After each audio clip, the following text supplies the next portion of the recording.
In the beginning, God created the heavens and the earth. And God said, "Let us make man in our image." The Bible calls him Adam, one man who fathered us all. Now, genetics points to a scientific Adam. Microscopic clues in our DNA link every man on Earth back to one man, one common ancestor. To understand how this could be, we must discover scientific Adam's lost Eden. Enter his world and look him in the eye. At an unexpected crossroads of Bible and biology, we're headed on a search for Adam.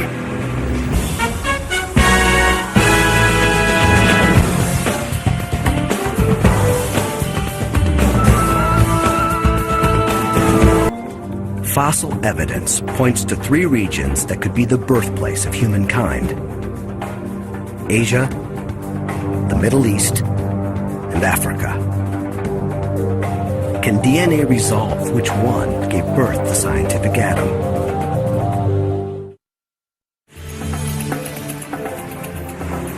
Wells wants to find a place where people from all 3 regions intersect. A study of historical trading routes offers a likely candidate. Off the coast of Kenya, the tiny island of Pate.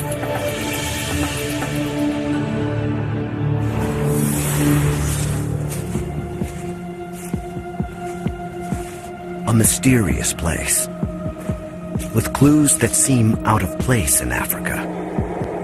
Curious ruins. It's the main mosque. It was painted black. Still see it. Monuments that might be Islamic. Tombs that look almost Chinese. Even the faces suggest an intriguing mix. Some have the lighter skin tone of Europeans. Some could be Arabs. Others have eyes that look Asian. Jumbo. Jumbo. History has created a genetic melting pot. And by taking a sample of your DNA, of your genes, we can say something about the people you're related to in the past, your ancestors. If the Y chromosomes here lead to a common ancestor for all these ethnic groups, they could lead us to Adam. If you could open your mouth. Wells takes samples from 25 local men. Right.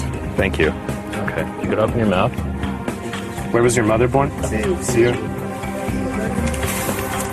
DNA analysis proves there are men on Pate from all over the place.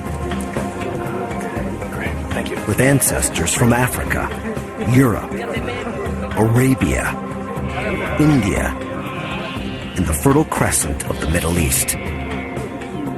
There is more genetic variation on this tiny island of Pate than in many countries. And the samples show something critical. They point to a new super ancestor.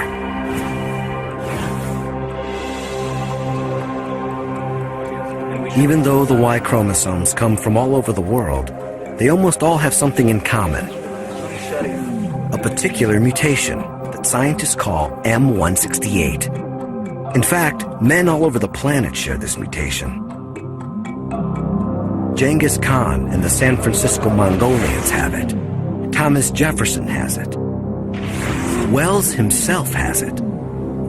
Nearly 3 billion men share this mutation. And it means they're all descended from one man. It's a staggering thought. Genghis Khan could have fathered millions, but the man who first had this genetic mutation had billions of descendants. We're near the bottom of the tree. Could this man, M168, be Adam? There's only one problem. On the Kenyan island of Pate, Spencer Wells found one man who doesn't fit. His Y chromosome doesn't have the critical mutation. It's a crucial clue. And he's not the only one.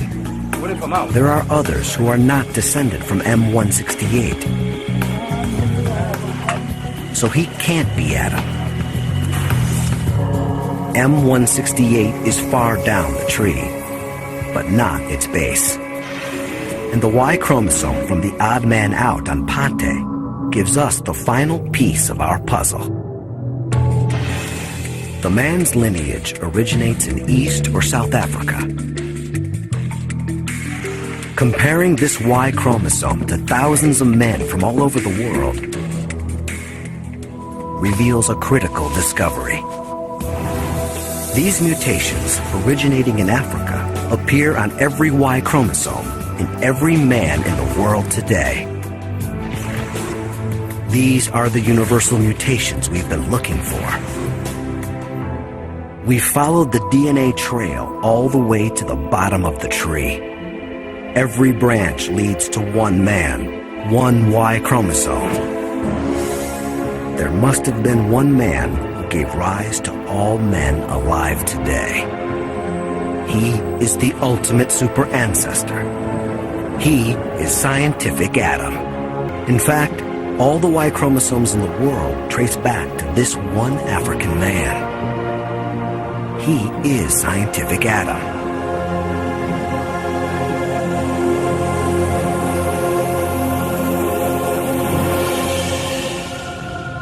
Wells believes the pattern of African Y chromosomes puts his birthplace somewhere in the Great Rift Valley region of East Africa, perhaps Tanzania or Ethiopia.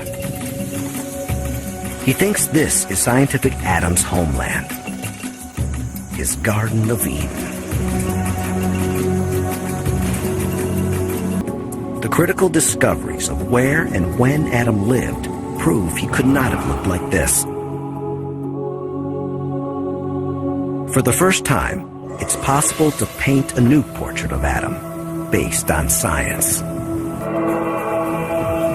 There is a man who can give a face to Adam, even without his skull. Frank Bender calls himself the recomposer of the decomposed. He's a forensic artist, a specialist at bringing the dead to life. Bender works regularly for police departments around the world, giving faces to human remains, even when the skulls are almost missing. Now Frank Bender can show us what he might have looked like. His goal is not just to sculpt Adam, but to reveal his personality. I try to get into his head just like I would a fugitive. I picture him very much alive and with a lot of the basic feelings that we have today. Confidence one point, insecurity at another. Finally, Wells comes face to face with the man he's been searching for. A new portrait of the common ancestor of every man today. Adam.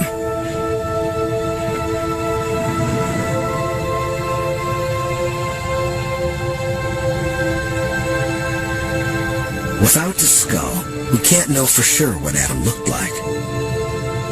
But a combination of genetic evidence, Bender's forensic skills, and cutting-edge computer software suggests he looks something like this.